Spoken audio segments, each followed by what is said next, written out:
Online ఎక్కువగా ప్రాచుర్యంలోకి రాకమునుపే మనం ఏదైనా విషయాన్ని గురించి తెలుసుకోవడానికి పుస్తకాలు లేదా న్యూస్ పేపర్లు లేదా మ్యాగజైన్స్ ఇంకా మరికొన్ని ఇటువంటి ప్రత్యామ్నాయాలపైన ఆధారపడే వాళ్ళము.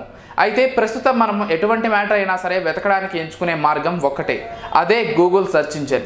నిజానికి ఇందులో అన్ని విషయాలను తెలుసుకోవచ్చు, కానీ ఇప్పుడు నేను ఇక్కడ చెప్పే 10 విషయాలను మాత్రం ఎప్పటికీ గూగుల్ సెర్చ్ ఇంజిన్లో సెర్చ్ చేయకండి. డిజిటల్ లావాదేవీల కోసం మనం తరచుగా గూగుల్ యొక్క వెబ్సైట్లో సెర్చ్ చేస్తుంటాము, కానీ కొన్నిసార్లు నకిలీ వెబ్సైట్ బారిన పడిపోయే ప్రమాదం ఉంది. కాబట్టి మీరు ఆన్లైన్లోకి వెళ్ళినప్పుడల్లా బ్యాంక్ యొక్క అధికారిక వెబ్సైట్ యొక్క సరైన URL మాత్రమే నమోదు చేయండి. ఇది మీ బ్యాంక్ అందించిన డాక్యుమెంట్స్లో మీకు సరైన URL కనిపిస్తుంది. మీరు సరైన URLని క్లిక్ చేయకపోతే మీరు ఫిషింగ్ సైట్లను చేరుకునే లింకులను చేరుకోవచ్చు, మరియు అవి తెరిచినప్పుడు ఇది నిజమైన బ్యాంక్ పోర్టల్ లాగా కనిపిస్తుంది. ఈ పోర్టల్లో లాగిన్ అయిన తర్వాత మీ బ్యాంక్ వివరాలను హ్యాకర్లకు అందిస్తారు. ఇది చాలా ప్రమాదం. ఒక ప్రోడక్ట్ గురించి ఫిర్యాదు చేయడానికి చాలా మంది తరచుగా కస్టమర్ కేర్ లేదా హెల్ప్ లైన్ నెంబర్లకు కాల్ చేస్తాము. అయితే ఈ నెంబర్ కోసం మనం గూగుల్ సెర్చ్ ఇంజిన్ను ఉపయోగిస్తాము. అయితే ఇక్కడే ఒక ప్రమాదం పొంచి ఉంది. వాస్తవానికి గూగుల్లోని హ్యాకర్లు అనేక నకిలీ హెల్ప్ లైన్ నెంబర్లను ప్రచారంలోకి తీసుకువస్తున్నారు. అందువల్ల మీరు తప్పు కస్టమర్ కేర్ ఫోన్ నెంబర్ను పొందుతారు, మరియు మీరు సహాయం కోసం అందించే మీ వ్యక్తిగత సమాచారం హ్యాకర్ల చేతికి చేరుతుంది. ఈ రకమైన సమస్యను నివారించడానికి ఎల్లప్పుడూ ప్రోడక్ట్ కొన్నప్పుడు వాటి పంపిన హెల్ప్ లైన్ నెంబర్ లేదా సంస్థ యొక్క అధికారిక వెబ్సైట్లో ఇచ్చిన హెల్ప్ లైన్ నెంబర్కు కాల్ చేయండి. గూగుల్ సెర్చ్లో మీ వ్యక్తిగత సమాచారానికి చాలా ప్రమాదం కలిగించే అనేక నకిలీ యాప్స్ లేదా సాఫ్ట్వేర్ వంటివి ఉన్నాయి. మీరు ఏదైనా సాఫ్ట్వేర్ను సరిగ్గా చెక్ చేసుకోకుండా డౌన్లోడ్ చేస్తే అది మీకు మరియు మీ డేటాకి ఎంతో హాని కలిగిస్తుంది, మరియు కొన్నిసార్లు మీ పూర్తి వ్యక్తిగత డేటా మరొకరి చేతుల్లోకి వెళ్ళే ప్రమాదం ఉంటుంది. ఉదాహరణకు మీరు మీ ల్యాప్టాప్ లేదా PC లేదా మొబైల్లో మీ పర్సనల్ ఫోటోలను హ్యాకర్లకు తస్కరించే ప్రమాదం కొంచెం ఉంటుంది. కాబట్టి మీరు సంస్థ యొక్క అధికారిక వెబ్సైట్ ద్వారానే యాప్స్ లేదా సాఫ్ట్వేర్ను డౌన్లోడ్ చేసుకోండి. ఈ మధ్యకాలంలో చాలామంది కూడా తమ వ్యాధి యొక్క లక్షణాల ఆధారంగా గూగుల్ నుంచి సెర్చ్ చేసి మందులు వాడటం వంటివి చేస్తున్నారు, మరియు ఇది చాలా సర్వసాధారణ విషయంగా మారింది.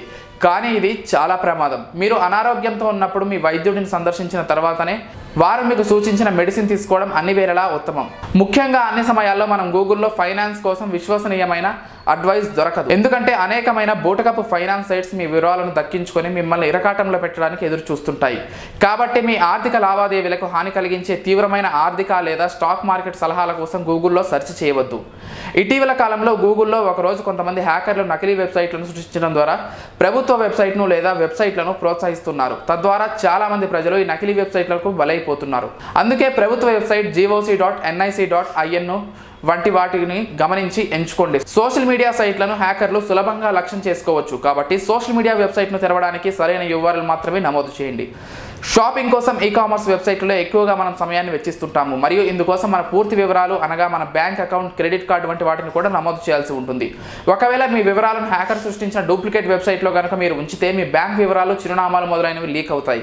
కాబట్టి ఈ-కామర్స్ సైట్లను అధికారికమైన వాటిని మాత్రమే ఎంచుకోండి. గూగుల్ నుంచి ఒక మంచి యాంటీవైరస్ కావాలంటూ సెర్చ్ చేయవద్దు, ఎందుకంటే మీ కంప్యూటర్ లేదా డివైస్ను దెబ్బతీసే యాంటీవైరస్ సాఫ్ట్వేర్కు బదులుగా మరిన్ని వైరస్లు మీ కంప్యూటర్లో చాలాసార్లు డౌన్లోడ్ చేయబడతాయి. ఉచిత బహుమతులు లేదా క్యాష్ బ్యాక్ పొందడానికి చాలా మంది వినియోగదారులు గూగుల్లో కూపన్ కోడ్ల కోసం వెతుకుతుంటారు, మరియు అనేక డూప్లికేట్ కోడ్లను కూడా వాటిలో దాచవచ్చు. కొనుగోలు సమయంలో ఈ నకిలీ ప్రోమో కోడ్లను ఉపయోగించడం మీ బ్యాంక్ వివరాలకు చాలా ప్రమాదం. మేము చేసే వీడియోస్ మీ మొబైల్కి నోటిఫికేషన్ గా రావాలంటే మా ఛానల్ని సబ్స్క్రైబ్ చేసుకుని పక్కనే ఉన్న బెల్ ఐకాన్ని యాక్టివేట్ చేసుకోండి.